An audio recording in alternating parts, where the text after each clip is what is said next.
Hi! Hello everyone, medyo mahangin at maglalakad tayo. Alas 10 na mahigit tayo nakalabas sa trabaho.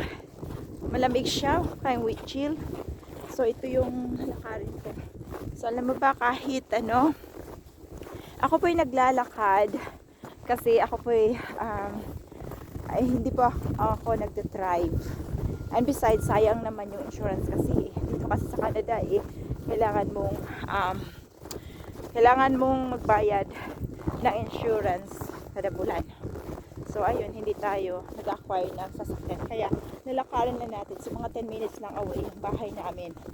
So yan. Kahit pa man sa lahat ng, alam mo ba dito sa kahit saan siguro ng bansa, kahit gaano pagod, kahit ikay naglalakad, kahit nahihirapan ka, pero actually this is not nahihirapan eh. It's a kind of, kunting sacrifice lang para makapag-ipon ng marami. So ito yung kagalian ko. Hindi ako na gano'n ang sasakyan kasi malapit lang yung bahay namin. So yan. At hindi rin ako nagbabas. Lakad lang. So compare naman sa, marami kang mga bagay na dapat pasalamatan. Lalo na ngayon na maraming mga tao na gusto kung anong meron ka. Maraming tulad ng mga vulnerable student na kailangan nilang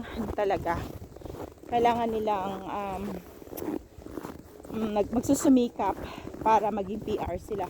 Pero sad to say, may talaga changes yung mga gobyerno, kaya mahirap. Kahit yung mga tourist, nahihirapan talaga silang pumunta dito yung nandito na sa Canada. Mahirapan sila na makasettle dito dahil sa mga changes na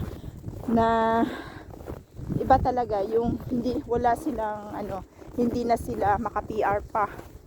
Maraming mga hardships na pagdadaanan.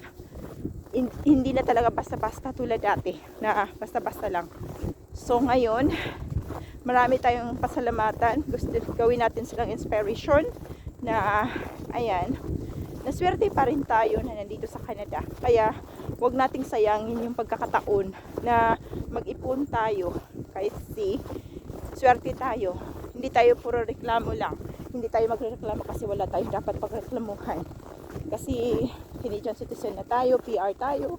Wala na tayong dapat pagreklamuhan pa.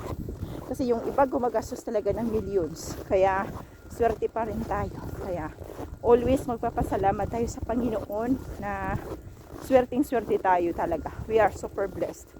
At ipagdasal na lang natin yung mga tao na na nagsusumikap na maging PR sila dito sa Canada, na sana makamit nila yung pangarap nila na maging PR. Yeah. Pag PR ka na, huwag ka nang magreklamo. Magtrabaho ka na lang, be contented. Gawin mo maayos ang buhay mo para makamit mo yung pangarap mo. Ayan. So, ayan. Ako'y hinihingal na. So, mag-alas 11 na ata. Kaya yun.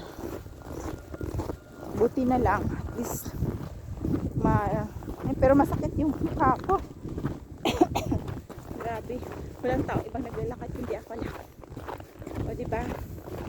Kaya maswerte pa rin ako. Ayan. Sige, hanggang dito na lang muna.